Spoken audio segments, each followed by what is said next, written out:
people who don't know me walk into my garage, they look on the wall, and the first thing they say is, wow, you've got a lot of Frisbees. And my response is always, yeah, yes I do. Not to mention the putting putters and other putters and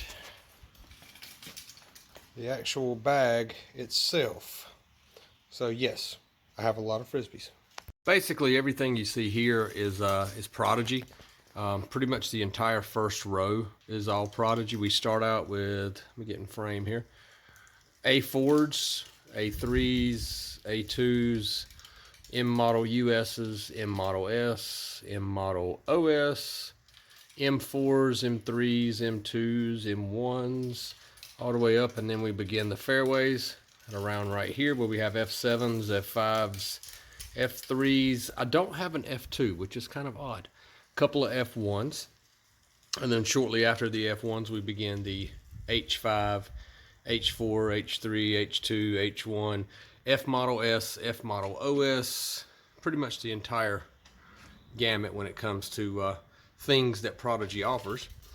After those, we begin with D model US, D model S, D model OS, come into the X5s, let me get my finger correct, X5s, X4s, X3s, X2s. I do not have an X1.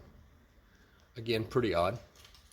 D6s, D4s, D3, D2s, D1s, and then that entire string right there is all Prodigy. Up here we have odd and end, mostly Discraft, but we have some Innova, some Gateway, some Legacy.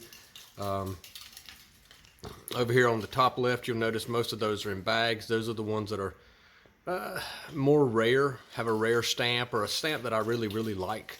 I'll put those in bags. A lot of your Prodigy like to bleed off that chalk, and I don't want that to get on other discs.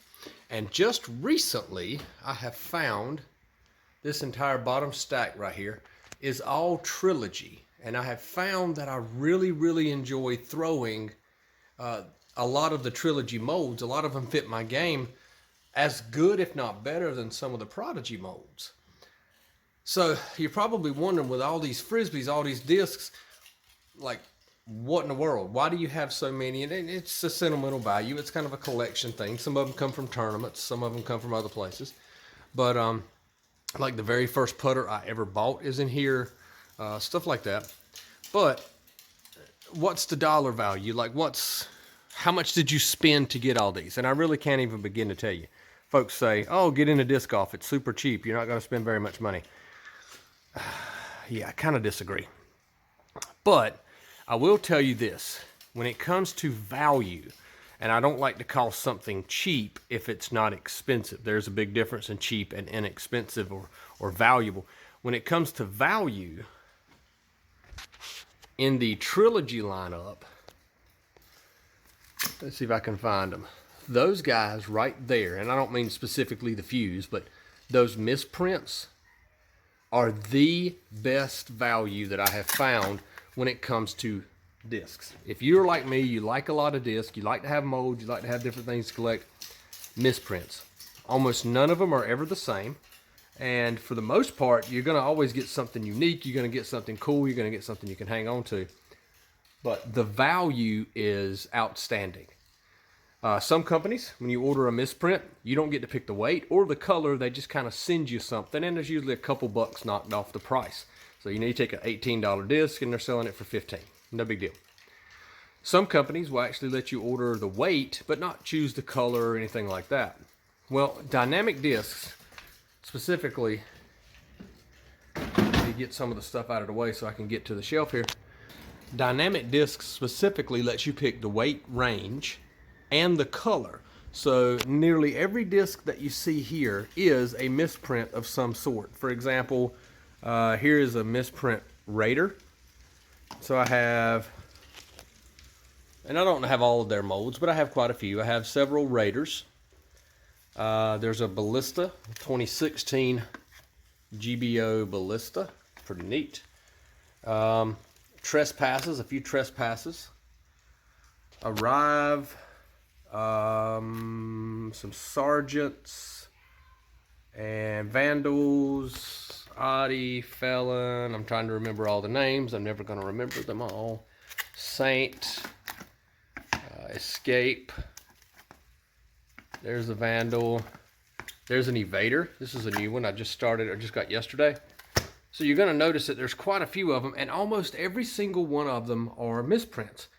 You're able to get them for just over 10 bucks each. Now that is a super value. And you're probably thinking, well, they're misprints, there's something wrong with them. No, it's the exact same disc that you would buy at 15 or 18 bucks a piece, but instead of having a, like a single one print stamp on it, you get some pretty neat, pretty unusual stamps. For example, there's a double stamp trespass.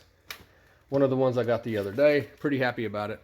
It's a Glimmer Raider with a felon stamp.